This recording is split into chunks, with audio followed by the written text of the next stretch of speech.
ಎತ್ತಿನಹೊಳೆ ಯೋಜನೆ ಮುಂದುವರಿಸಲು ಪರಿಸರ ಅರಣ್ಯ ಮತ್ತು ಹವಾಮಾನ ಬದಲಾವಣೆ ಸಚಿವಾಲಯ ಅನುಮತಿ ನೀಡಿದ್ದು, ಯೋಜನೆ ಮುಂದುವರಿಸಲು 34 ಷರತ್ತುಗಳನ್ನು ವಿಧಿಸಿದೆ.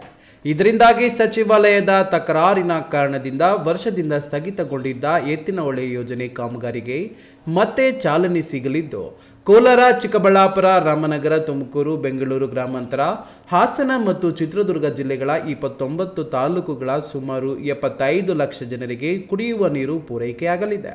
ಈಗಾಗಲೇ ಅರಣ್ಯ ಪ್ರದೇಶದಲ್ಲಿ ಒಪ್ಪಿಗೆ ಇಲ್ಲದೆ ಕಾಮಗಾರಿ ನಡೆಸಿದ ಅಧಿಕಾರಿಗಳ ವಿರುದ್ಧ ಶಿಸ್ತು ಕ್ರಮ ಕೈಗೊಳ್ಳಬೇಕು.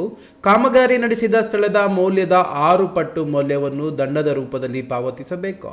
ಪರಿಸರ ಸಂರಕ್ಷಣೆ ಕಾಮಗಾರಿ ಗಮನದಲ್ಲಿಟ್ಟುಕೊಂಡು ನಡೆಸಬೇಕು ಎಂದು ಕೇಂದ್ರ ಹೇಳಿದೆ.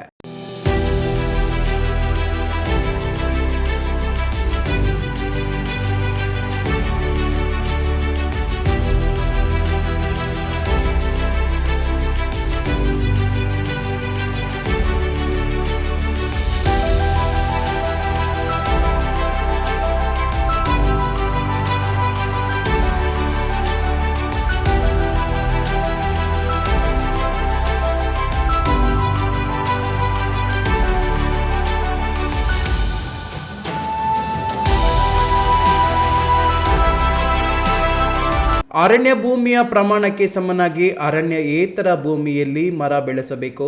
ಅರಣ್ಯೀಕರಣಕ್ಕಾಗಿ ಗುರುತಿಸಲಾದ ಅರಣ್ಯೇತರ ಭೂಮಿಯನ್ನು ರಾಜ್ಯ ಅರಣ್ಯ ಇಲಾಖೆಯ ಹೆಸರಿಗೆ ವರ್ಗಾವಣೆ ಮತ್ತು ಮ್ಯೂಟೇಷನ್ ಮಾಡಬೇಕು. ಯೋಜನೆಗಾಗಿ ಬಳಸುವ ಒಟ್ಟು ಅರಣ್ಯ ಭೂಮಿಯ ಪ್ರಮಾಣ 111 ಹೆಕ್ಟೇರ್ ಮೀರಬಾರದು. ಅಕ್ಕಪಕ್ಕದ ಪ್ರದೇಶದ ಸಸ್ಯ ಮತ್ತು ಪ್ರಾಣಿ ಜೀವಿಗಳಿಗೆ ಯಾವುದೇ ಹಾನಿ ಉಂಟು ಮಾಡುವಂತಿಲ್ಲ. ರಾಜ್ಯ ಸರ್ಕಾರವು ಅರಣ್ಯ ಅನುಮೋದನೆಯ ಷರತ್ತುಗಳ ಅನುಸರಣೆಯ ವರದಿಯನ್ನು ಪ್ರತಿ ವರ್ಷ ಡಿಸೆಂಬರ್ 31ರಂದು ಸಲ್ಲಿಸಬೇಕು ಎಂದು ತಿಳಿಸಿದೆ. ತಿಮ್ಮಯ್ಯ, ಈ ನ್ಯೂಸ್ ಟಿವಿ, ತುಮಕೂರು.